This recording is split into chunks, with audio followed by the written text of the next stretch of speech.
Text appears on screen. Family engagement, a collaborative process for systems change. Hello, everybody. My name is Cody Boffman. I was in care when I was younger.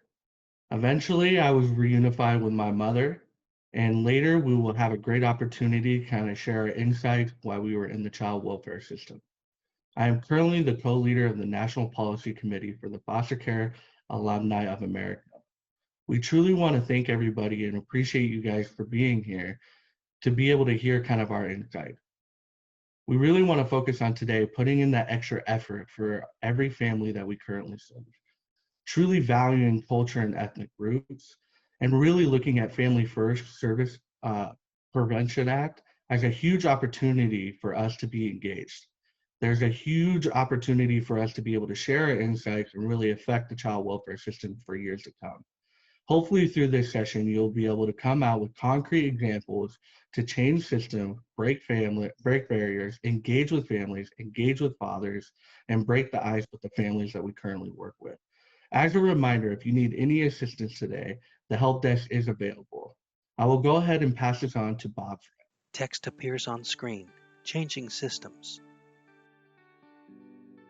I'm Bob Friend, Director of the National Institute for Permanent Family Connectedness at Seneca Family of Agencies, headquartered in Oakland, California.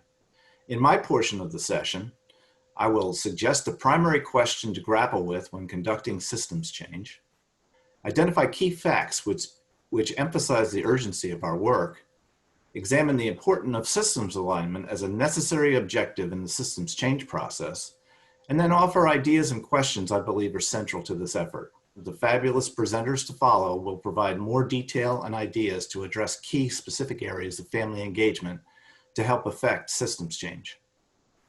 So I want to first posit a fundamental question before us as we examine changing systems. How do we change a system designed to protect children from their families to one that supports families to keep their children safe and healthy? Let me repeat that. How do we change a system designed to protect children from their families to one that supports families to keep their children safe and healthy? Obviously, this question needs inspection from a variety of angles and perspectives and will take more than 10 minutes, an hour, or a day of contemplation, never mind action. The charge to successfully pivot from how the system was designed and intended to a system that is almost diametrically opposed to its foundation is indeed a daunting task. Yet it's one we must diligently pursue. It requires an examination of the values, practices, policies, and procedures that serve to support the continuation of a system designed to protect children from their families in order to change that system for the better. Our solutions cannot be limited to tinkering around the edges. So let's begin with some basic facts. Over 10 years ago, legal standards were established to identify, locate, and notify family members and connections whenever a young person enters care. The legislation was driven by the testimony of families and accompanying research that countered the old tropes that the apple doesn't fall far from the tree, and if people cared about their kin, they'd show up. In fact, when families are notified that their kin need their love, attention, and support, they overwhelmingly respond, and our current systems are often challenged to receive, respond to, and welcome their interest. Next, research definitively tells us that children and youth do better with their family than without them, and that collaborative practice which involves family produces better and more lasting positive outcomes than isolated decision-making conducted by one or more professionals. Finally, 21st century science has determined that the impacts of separation, isolation, and loneliness are devastating to human health, and even more so to the developing brain and DNA of a child. Furthermore, that relationship-rich networks of love and support are far more powerful and healing than any trauma-based or evidence-based practice delivered by professionals. So given these facts, how can we continue to allow our systems to limit or devalue the presence and power of families? So let's look at some ideas and opportunities to activate the change process. Firstly, let me suggest that child welfare agencies and all system partners adopt and consistently align to the values and principles that families, beginning with parents, are the primary asset needed for the health and safety of their children.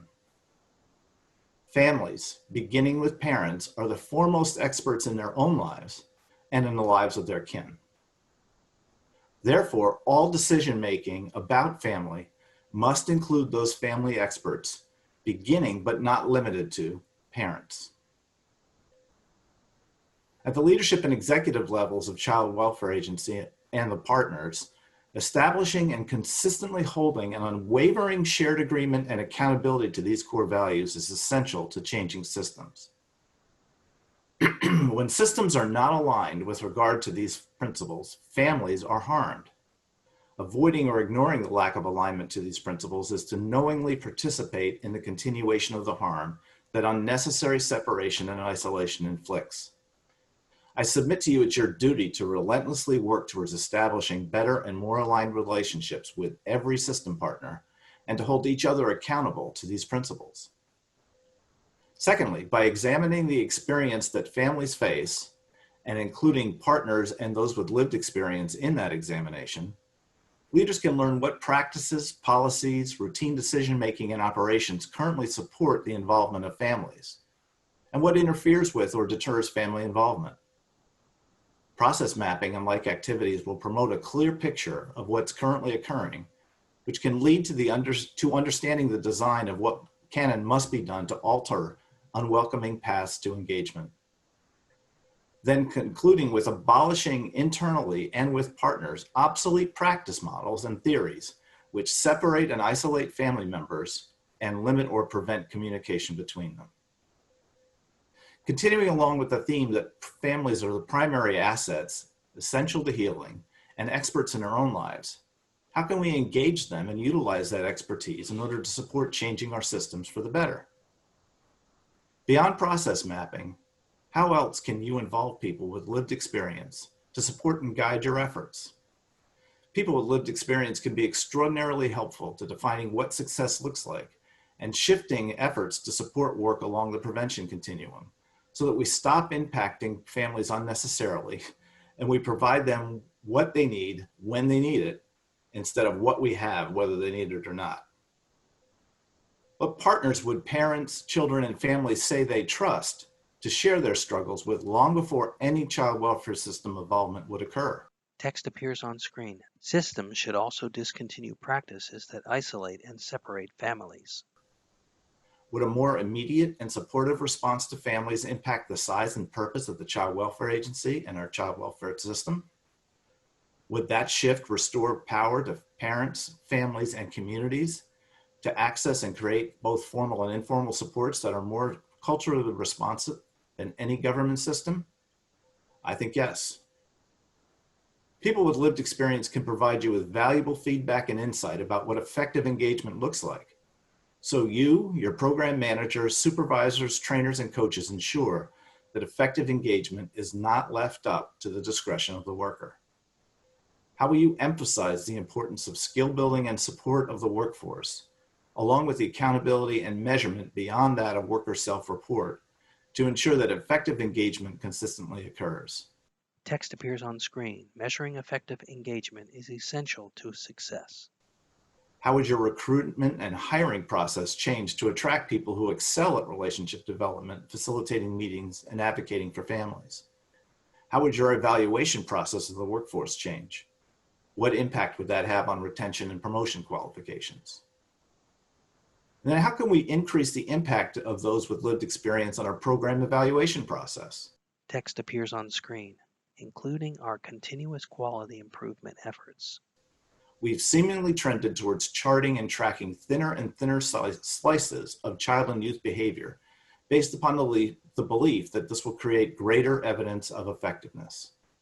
Yet the evidence is overwhelming that those who do not feel they belong to their or any family or experience love and support from family do exceedingly poorly in the present and the future as a whole. So why aren't the vast majority of our measurements geared towards learning how best to support families prior to and in times of crisis, and what's most helpful when youth are living temporarily out of the home is required, using their voices and experiences as guides, instead of developing instruments measuring children's behavior in systems already known to be harming? So looking ahead to connect the dots to the other presenters in our session, how can we better engage parents and their children as a unit to operate together and support each other? Denise and Cody will share their experiences and ideas immediately following. How can we more consistently and effectively engage, support, and learn from Native families? Marilyn will speak to the wisdom and experience of engaging Native parents, children, their families, and their communities. What if we dependably identified fathers and engaged and embraced their families? How might our system benefit from the perspective of more fathers? How would our family meetings improve if fathers were more welcomed and reliably attending? Eugene will provide much more description, detail, and ideas about father engagement. We know that children in care, along with their parents, do better when fostering occurs as co-parenting. How can we support and further co-parenting, whether with kin or with resource families? Dennis will speak to the experience of the icebreaker activity in Kansas to promote relationship development between caregivers and parents. Finally, wrapping up, as a child welfare system, we need to determine what we will do to hold ourselves accountable for the historic racial inequality and disproportionality that has impacted families, communities, and tribes, and then take the necessary effort to reverse those outcomes. After all, the Social Work Code of Ethics requires us to do no harm. We should aspire to far more and settle for nothing less. Ensuring that families are essential participants in all child welfare decisions and actions would be a significant step to changing systems. I'll now hand it over to Denise Moore and Cody Boffman, who will be talking about breaking barriers. Take it away, Denise and Cody. Text appears on screen. Breaking barriers. Hi, everyone. I'm Denise Moore, family consultant with the Capacity Building Center for States. I've also been working alongside DHS and Children and Families of Iowa for approximately 13 years, developing and implementing a parent partner program.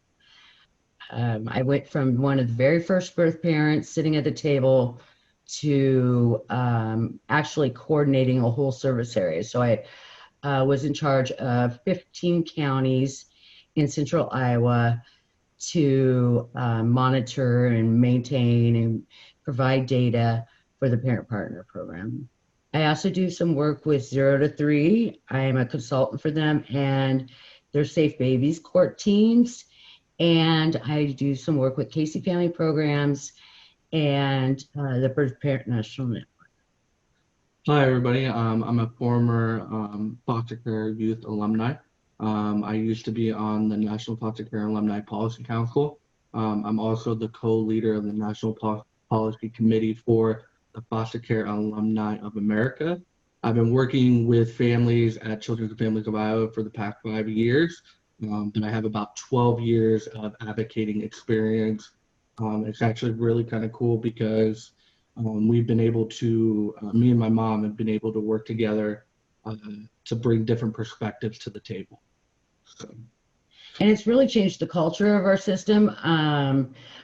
We have parents and young people sitting at all our policy and decision-making tables. They help develop the program from the very beginning. So they've actually designed it, and then we implemented it, and it's just amazing to see the results within our system.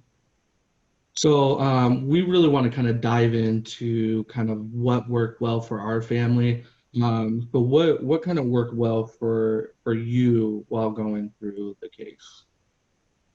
So there's lots of things that worked well. I had an amazing worker, and she helped hold me accountable. She worked with me on parenting skills. All my kids got to stay in their same home, which was unheard of in 2003. I had, I had all of my kids, all 6 of them, removed for substance abuse, and then we went and managed our way or navigated our way through the system. So something that really helped me a lot when we were going through was being able to be placed with my grandma. So I had a really great relationship with my grandma already before the case ever even opened. We were extremely close. So being able to be placed with her and actually having all my brothers and sisters was a huge thing for me. Because that was my support. That was my core group of people. My brothers helped, we helped look after each other. I mean, there was a lot of us. So I had two older brothers, a younger brother, and two little sisters. One that was just born. So it was essential to keep us all together because that was our who we relied on to. That's who protected me, and I helped protect my little brothers and sisters, and really keeping us in the community that we were already in. And we were able to still play sports. We were still able to go to the same school, keep our same friend group, that kind of stuff. So it was really nice to be able to keep us all together as one family. And while my mom was kind of working on her. But with all the different things that really worked well for us, what do you think could have been better or changed for you while going through? When in 2003, we were still receiving case plans in the mail. So I think some guidance from the very beginning and a path to go would have been helpful for me. I wasted a lot of time trying to figure out, am I supposed to go to this treatment center? Am I supposed to, what's my next steps? Who do I talk to? And I continued using for almost a year and to the place where we were almost at termination. So I think just really having a clear path of a way to move forward for families is huge. And also the support of their workers. I mean, just that guidance on what's the next steps, what's this meeting going to look like. The system's very scary for families, and being able to have that kind of support system is critical. See, like when I was going through it was like a whole different thing, right? So like when I was growing up, I was taught to grow up at a very young age. I had to be able to take care of my little brother and sister. Um, Growing up in that environment, we took on responsibilities that most kids were not necessarily aware of. So when we were placed with my grandma, there was a lot of financial struggles that we were facing, just for the sense that I mean, this lady she was a single woman who just took in six different kids, and it wasn't cheap to feed us. So there was a lot of my grandmother could have used a lot more support, a lot more financial support, a lot more just support in general of having her whole entire life completely changed with all me and my brothers and sisters there. Um, so during that process, though, I still was struggling to let go. I was being told to be a kid. I wasn't being, my input wasn't being valued. I wasn't being heard. And that was a struggle for me because for so long I was so used to trying to take care of stuff. Trying to, like I was always checking the bills. I was always making sure that, we had enough money to eat and that if the light was on, most likely our water was going to be off kind of thing. So I was still struggling with that. So eventually when we were reunified with my mom had worked on herself the entire time to be this amazing mom. But I wasn't ready to deal with my mom. My mom was an actual parent. So when I came back home, I wasn't ready to let her have that power back either. I thought we were going back to our normal lives where, we just kind of did our own thing. My mom did her own thing, and we just looked out for each other. And so it took me years. I mean, years, like 3 years before I was outside and I was at the mailbox and I was opening up bills like normal, and I was just checking like where are we at, like how much do we owe, that kind of stuff. And my mom stopped me and she's like, Cody, you got to stop. And I was like, what do you mean? She's like, you have to be a kid and you have to allow me to be your mom. Like you have to stop. And I struggle with that because I'm like, I was always taught at a young age to take care of my, like we took care of things that we needed to take care of. So that was a huge struggle because she was this great person, and I hadn't worked on myself yet. So with these different barriers and things like that, how do we look through this with a prevention lens? And I think that's really just how do we better engage families? Because my voice wasn't being heard very well. I think it really just takes the effort provided by the state to ask me what's going on, how are you feeling, what does your family need? Because if they just asked me, they would have figured out what was going on because I knew what was going on in the family. So there's this valuing of voice, and then also the second level of prevention, which I think we don't talk enough about, and that is also making sure the reunification goes well. Because there's a lot of kids who are coming home who aren't ready to come home. Their parents are becoming these amazing people, but these kids are getting the time with their parents to really understand what is different, what is changed. Like I said, it took me 3 years to finally start letting go, to allow my mom to be the mom who she is today. And that struggle could have been a lot easier if we would have worked as a family before coming home and had services in place even after reunification. What do you think would have been better? Absolutely. I mean, through prevention, just surrounding our family with supports. As a family, we didn't have family counseling or anything that was going to help us through that process. So I think as many community supports that could have been surrounded by us, it would have been vital for the prevention of the removal. Real quickly, I just want to touch on how much leadership had to do with my particular situation. And if it wasn't for leadership, really opening the doors and allowing me to be me and support me through going and getting my degree, giving me a job, building a parent partner program, it just wouldn't have been possible. And our leadership was 100% backing us and still are some of my biggest supports today.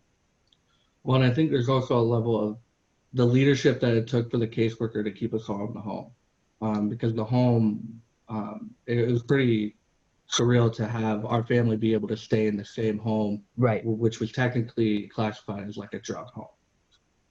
So that's kind of our story. We really want to pass it on over to Marilyn Bruyere Zimmerman to talk a little bit more about engaging Native families.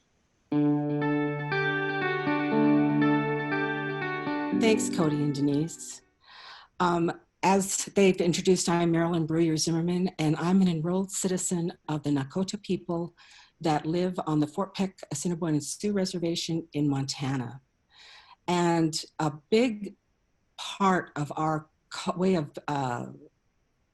honoring people in our community, those that we respect, those that we want to acknowledge as leaders, we often give a star quilt to. Image of a star quilt.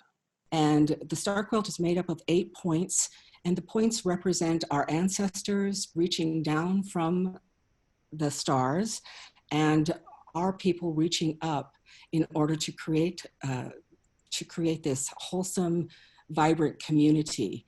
And so what we're going to be talking a little bit about today is becoming trauma-informed and what that looks like for trauma-informed family engagement of Native families. So I like to think about our tribe and all of the tribes in North America were this intact, beautiful star quilt. It was the fabric of the community, the fabric of the tribe. It was wholesome, it was vibrant, but with European contact, the very fabric of our tribal families and communities was torn. And we really sustained a lack of connectedness, like the star quilt represents that connectedness of the stars. Our tribal practices, including our ceremony and spiritual practices, were impacted by colonization. So when Europeans settled in North America, the fabric of tribal families was torn. The tribal communities were decimated through colonization. What is thought by many of the most detrimental practices of assimilation to children, families, and the entire tribe was really the boarding school experience. When generations of children were removed from their nurturing, loving, supportive families and communities, and instead of growing up as cherished members of wholesome families, they experienced the trauma of separation, endured maltreatment and neglect, and often experienced the trauma of abuse, both emotional, psychological, physical, and sexual abuse. And they came home lacking strong cultural identity and struggled with finding their place in their families and communities. Many developed unhealthy coping strategies like substance use or physical violence or abuse. Many struggle with suicidal thoughts. We continue to struggle with chronic health issues. And, but we really do believe, many of us tribal members, that what has been the most impactful is the lack of knowledge about how to parent our children in loving, nurturing cultural ways. So how do we provide trauma-informed family engagement for Native families? It's foundational to the engagement to really have a deeper understanding of historical and intergenerational trauma and its impacts on the family and the local tribe. Understanding local context is going to be critical to engagement and sustaining relationship with Native families. Also, trauma-informed engagement of Native families has to begin by focusing on building trust with the families, trust as it is defined and understood by the Native family, not the child welfare worker. Responses to services may be impacted by their own trauma histories. It may be impacted by the fact that the system that you represent is one of the traumas that they've experienced. Have experienced trauma through. This is also understanding that you have to understand the story, family story, and it's got to be understood in historical and contemporary context.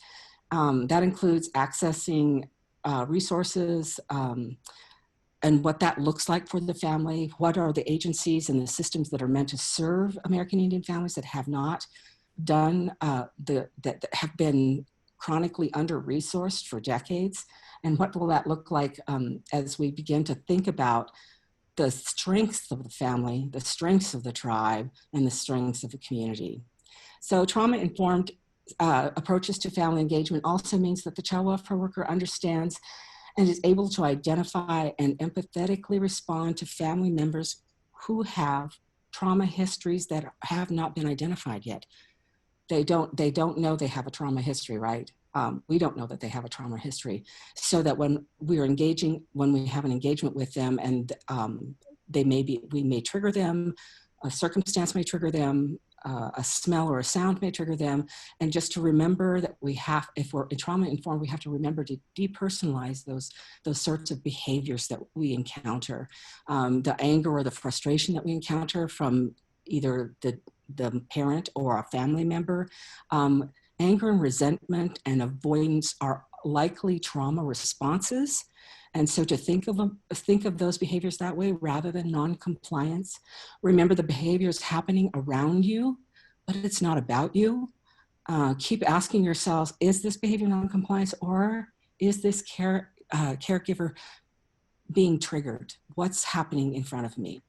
So becoming trauma-informed with engagement with Native families means understanding that each family is different, even within the context of the same community. So one size doesn't fit all in our approaches. Be aware that cultural engagement with the family is really fluid. One family member may be a devout Pentecostal Christian, while another practices the ceremonies or rituals of the tribe. Being respectful of all beliefs and ways of being in the world is required. Being not judgmental is a given, but do the work of maintaining objectivity. The child welfare worker must reflect on your own biases, unpack your own history with trauma, and be vigilant to use the best practices of secondary traumatic stress mitigation. Also, becoming trauma-informed means that you'll focus on the strength and the resources of the family, Looking beyond the family, though, not just in the family and the household, but looking to the kinship relationships across the community and the reservation, focusing on the outcomes the family identifies as important to their well-being, and supporting realistic outcomes. A big part of trauma-informed family engagement of Native families isn't just about the best practices. It really is about having trauma-informed primary prevention. And what does that look like? And again, really understanding the historical and intergenerational trauma is foundational. Having a basic understanding and appreciation for the Indian Child Welfare Act that honors tribal sovereignty and seeks to ensure that children stay in their tribal communities if removed from their homes. And be someone who engages in self-reflections to regularly check your own biases again, really looking at your biases and your stress levels. So when we think about primary prevention with a universal focus, that means that we have to seek to raise not just the awareness of child maltreatment in our community, tribal communities, but really promote knowledge of local tribal practices, parenting practices, which means establishing authentic relationships with tribal members and with tribal child serving agencies and the community. Utilizing parent programs and support groups that focus on tribal, customary, child development, and tribal cultural expectations, and the roles and responsibilities of tribal parenting, as well as the role of the extended family and the entire community. So how do we connect with agencies that serve American Indian families and communities? We really have to be intentional about developing relationships with formal service providers, and that includes schools and tribal leadership, developing relationships with informal services, such as getting to know who the tribal spiritual and cultural leaders and teachers are, who are the local pastors or priests, the Boys and Girls Club workers, what resources are out there. And then really participating in the family and in the community, going to local cultural and social gatherings like powwows or feeds, or up in my neck of the woods, basketball is king, going to the high school basketball games. Tribal community members notice and they will appreciate you as a member of their community. So a final thought, keep a rigid state of flexibility, adjust, adapt, change timelines, expectations, and outcomes. You have the privilege of bearing witness, not only to a Native family's trauma, but also bearing witness to their journey to healing. You're privileged to participate in the restoring of the family and repairing the fabric of the community to wholeness, so that once again, the community is a beautiful star quilt, able to wrap families in warmth and protection. With that, I'd like to introduce Eugene Schneeberg, Senior Fatherhood and Family Specialist, National Responsible Fatherhood Clearinghouse, who will be talking about engaging fathers. Text appears on screen. Engaging fathers. Well, thank you, Marilyn, and hello, everyone. My name is Eugene Schneeberg, and I'm the outreach lead for the National Responsible Fatherhood Clearinghouse and former director of the U.S. Department of Justice Center for Faith-Based and Neighborhood Partnerships. But my most important title is Father of Four. My goal today is to share some best practices for working with fathers involved in the child welfare system that can help leaders like you improve outcomes related to paternal engagement. And also to share some strategies that will increase participation of the fathers that you work with and equip child welfare leaders with the knowledge and tools to better engage and support fathers. Text appears on screen. This will in turn improve outcomes for families we serve. The issue of engaging fathers in child welfare is both personal and professional. I'm a fatherhood engagement trainer for child welfare agencies. I'm a foster father, soon to be adopted father. But as a child, I was on the verge of entering the child welfare system due to allegations of abuse and neglect. Also, I've never met my father, and this has given me a unique insight into how to help design programs for fathers at the national, state, and local level. Fatherhood is personal for all of us. I want you to think about your relationship with your father. How would your life have been different if your father wasn't involved? How would your children's lives be different if their fathers weren't involved? What have you learned from your father, either good or bad? All of our lives are dramatically impacted by our fathers. And if you can successfully engage the fathers and paternal family members of the children you serve, you'll have gone a long way to improving outcomes for those young people. Now, some people think that being intentional about engaging fathers and empowering fathers somehow minimizes the critical importance of mothers. Nothing could be further from the truth. If we're being honest, the data is clear. Mothers and children are better when fathers are better. And I want to take a second to shout out my mom, my wife, my sister, and all the amazing mothers out there who recognize how important fathers are. On the other hand, others think that fatherhood work is somehow exclusive to men. This also couldn't be further from the truth. Women in child welfare are critical and are championing the issue of fathers all across the US. Without them, the progress that's been made around empowering fathers couldn't be possible. Text appears on screen. Other critical partners include responsible fatherhood grantees and local fatherhood programs. As I said earlier, I'm the outreach lead for the National Responsible Father Clearinghouse. I want to take a second and I want to find out how many of you are familiar with fatherhood.gov. If you're not, I want to encourage you to visit fatherhood.gov and subscribe to our listserv. There you'll receive the latest in grant opportunities, research. You can also access our archived webinars specifically on engaging fathers in child welfare. You can also sign up to join our brand new virtual learning community. My colleagues and I have also put together some really great free resources on engaging fathers that you can download in the handouts window. I'm fortunate to be from a region that invests significantly in fathers, and I want to highlight a few of those jurisdictions. First, Prince George's County, Maryland, Department of Social Services refers fathers from their family preservation unit to a great fatherhood group, a place where fathers can come together in a safe place where they can be vulnerable, share, and exchange. Fairfax County, Virginia, has been prioritizing outreach to fathers for over a decade. And has a team dedicated to father engagement. And the City of Alexandria, Department of Children and Families, has hired full-time fatherhood coordinator. Each of these jurisdictions has seen dramatic increases in their ability and their capacity to engage fathers. I also want to encourage the child welfare leaders watching this session that they can identify local fatherhood programs at fatherhood.gov by visiting fatherhood.gov and clicking on the programs map. There you can search your local area and identify local programs in your area. There's a few questions I think that will help each of us to assess how effectively our agency is doing in engaging fathers. One, are we including the needs of fathers in our delivery model? Are we providing family-friendly services in our agency? Are we portraying positive, diverse images of fathers on our posters, brochures, and books? Are we creating positions on staff that serve fathers? And are we providing training opportunities for our staff?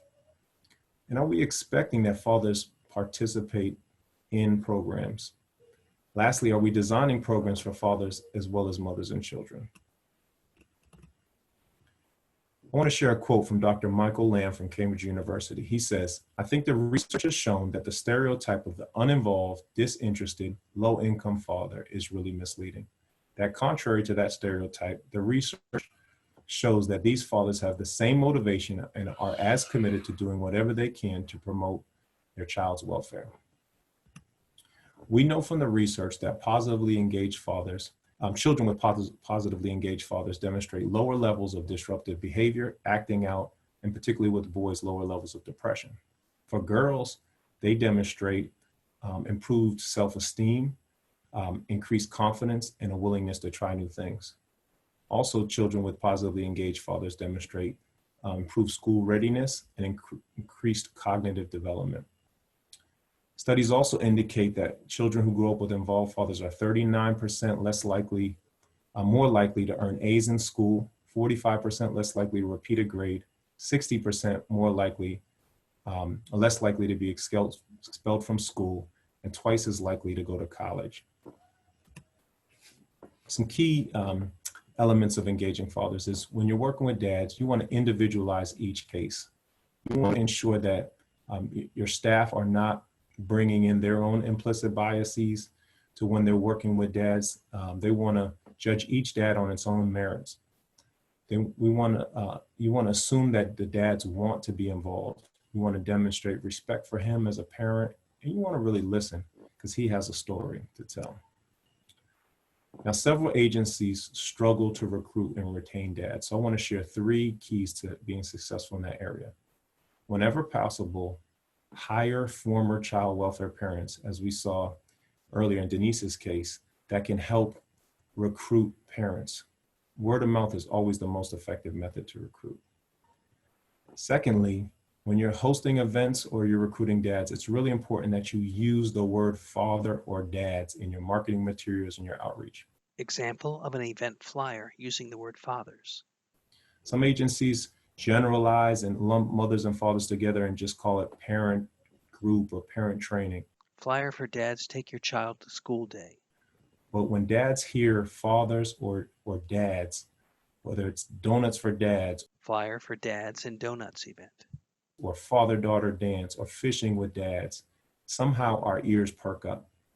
And lastly, incentives are really critical. Flyer for Fatherhood Breakfast event.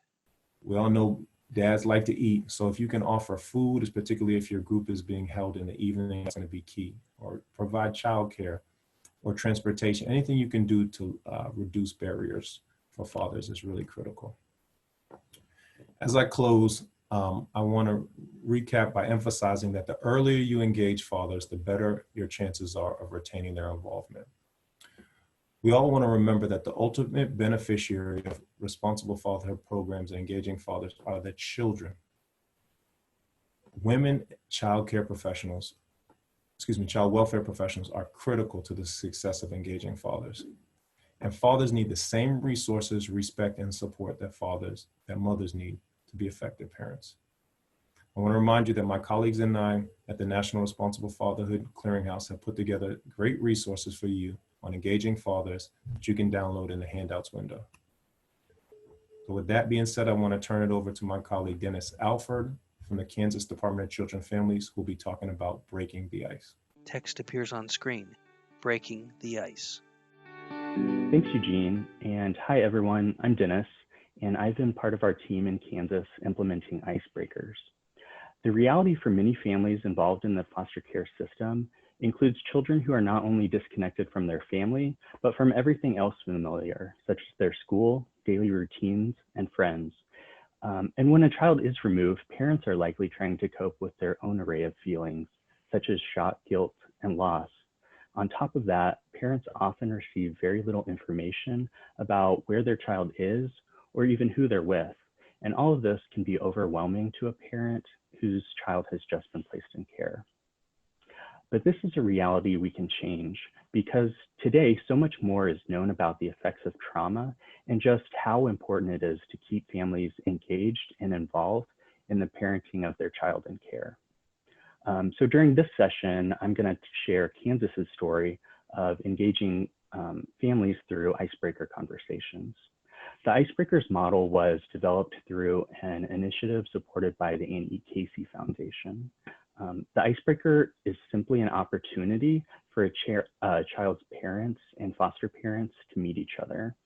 And during a facilitated but informal conversation, parents and foster parents share information about themselves and their families, and they talk about the needs of the child in care.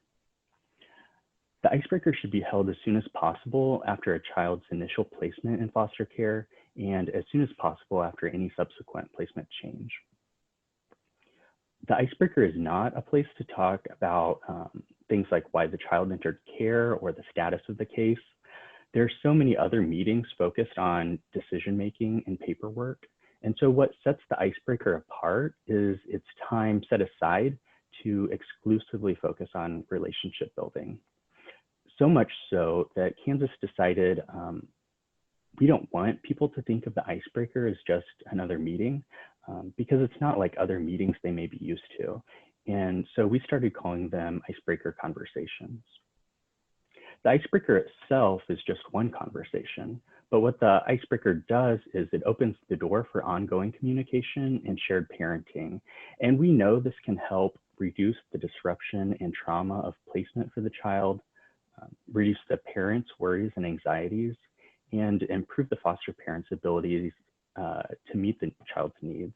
Icebreakers focus on relationship building and provide opportunities for meaningful engagement. In 2018, we piloted icebreakers in a handful of counties around the state. And one day in August, a 7-year-old girl, I'll call Emma, was removed from her home and placed in a foster home about 45 minutes away. Emma was removed in part due to her parents' drug use, and the caseworker was told that reunification would probably be unlikely. So the icebreaker was held 5 days later, giving the parents and foster parents the chance to meet and talk and share information. And then after the icebreaker, they continued talking. They worked together so that the foster parents could buy and present Emma with a new outfit for her first day of school. The parents were invited to Emma's school events, her dance lessons, and even into the foster home for Thanksgiving. And then in December, Emma went back home after just 4 months in care, and the foster parents continued to be a support and resource for the whole family. And while I can't promise every case will be like Emma's, every icebreaker can be a meaningful opening for family engagement, a platform for recognizing parents as the experts about their children, and an opportunity to achieve safe and timely reunification. So if your state or jurisdiction is interested in icebreakers or maybe another strategy that strengthens these relationships, what I'm about to tell you is the most important thing I want to tell you. The road ahead is so much bigger than squeezing a new practice into whatever you're already doing now. If your state's anything like Kansas, cultivating relationships between parents and foster parents means completely transforming your child welfare system's culture and climate. And if you're anything like me, that sounds completely daunting on an existential level. And that's why I want to tell you about 2 things your team can do to support and sustain systems change. Number 1 is storytelling. Just like Emma's story, you're going to have your own success stories along the way. And stories just have a way of sticking with us. So don't underestimate the power of collecting, telling, and celebrating those stories. One way we collect stories is we just ask for them. At the end of each icebreaker, we offer parents and foster parents and youth, if they're there, the opportunity to complete a survey with their feedback and comments. Overwhelmingly, we hear how relieved parents are after meeting foster parents, and how when their worries and anxieties are reduced, they're better able to focus on the child's needs and building their own capacity to meet those needs. After one icebreaker, a parent stopped making reports to our child abuse and neglect hotline because she got to meet the foster parents and she finally felt reassured about her child's care. And in another case involving a baby, the foster parent offered to communicate with the mother every week and provide a weekly report about the child's progress. And if the mother was having a hard day, the foster parent said, just text me and I'll provide you with a daily update or send a picture to help get you through. Another thing we know is that meeting and working together may also help dispel any negative misunderstandings or global assumptions parents and foster parents could have about one another. One facilitator wrote to us and said, when the foster parent said they had pictured the parent differently, that's when it hit me how important it is for them to meet in the beginning. In another case, the foster parent was not comfortable with the mother attending the child's medical appointments based on information in the file. But at the icebreaker, the foster parent saw how grateful the mother was and how much it meant for her to attend the child's one-year checkup. And so the foster parent quickly changed her mind and invited the mother to all of the child's upcoming appointments. Last fall, we shared our Icebreakers work at an annual child welfare conference here in Kansas. And part of that presentation included storytelling through a panel of facilitators and foster parents and the Kansas Family Advisory Network, who works with parents and families across the state. Both of the foster parents said they went into the icebreakers with their minds made up not to share any of their contact information with the parents. But then they did, and they were glad they did. One of the foster parents now texts and sends pictures of the newborn to the parents, and they've even talked about what keepsakes the parents want her to save for them, like the baby's hospital bracelet and onesie. And the other foster parent set up video calls with the father so that he could watch his child practice the violin. As an aside, and something we didn't expect, or at least something I didn't expect, one other thing icebreakers helped us realize is sometimes these assumptions and misunderstandings are actually perpetuated by the language we often use when we're creating foster parents. Icebreakers helped us really think about and talk about and re-examine the way we portray foster parenting. Because we know foster care is not about swooping in and saving a child. It's a temporary support to the entire family until reunification is possible. Okay, and number two, the second thing you can do to create and sustain change is by creating artifacts. And what I mean by that is creating the tools and supports that will help others discover and understand your culture. In Kansas, we created artifacts to formalize icebreakers within our practice and to let everyone know that we expect parents and foster parents to meet and to work together to some extent. So we incorporated icebreakers language into our policies and protocols, and even into our formal partnerships with private providers. We established a half-day group-based training for staff prior to facilitating their first icebreaker. We added a module about icebreakers into our pre-service training required for all new foster parents. And for our existing foster parents and any interested community members, we developed an online training course about icebreakers that counts toward their annual training hours. We also created a brochure to help parents and foster parents prepare for the icebreaker and to give them an idea of what to expect. And finally, we've turned some of our amazing stories into artifacts themselves. We incorporate storytelling into our materials for trainings, and we've even captured some of these stories on video. So for Kansas, Icebreakers is in many ways a bit of a first step. And to be honest, there's still a lot of work for us to do with Icebreakers and beyond. But there's also a lot of motivation and energy to make that culture shift and to utilize foster care as a support for the entire family. I heard this metaphor once that has kind of stuck with me over time, and I don't even remember the topic, but the language I think is fitting when I think about where we are in Kansas, and maybe it will be helpful for you. Engaging families is not a line you cross, it's a road you take. And so if your organization is on that same road, and especially if you're strengthening relationships between parents and foster parents, I would love to hear about what you're doing and maybe what your advice would be in the chat. Please note that the resources for today's session are available in the to download in the handout window.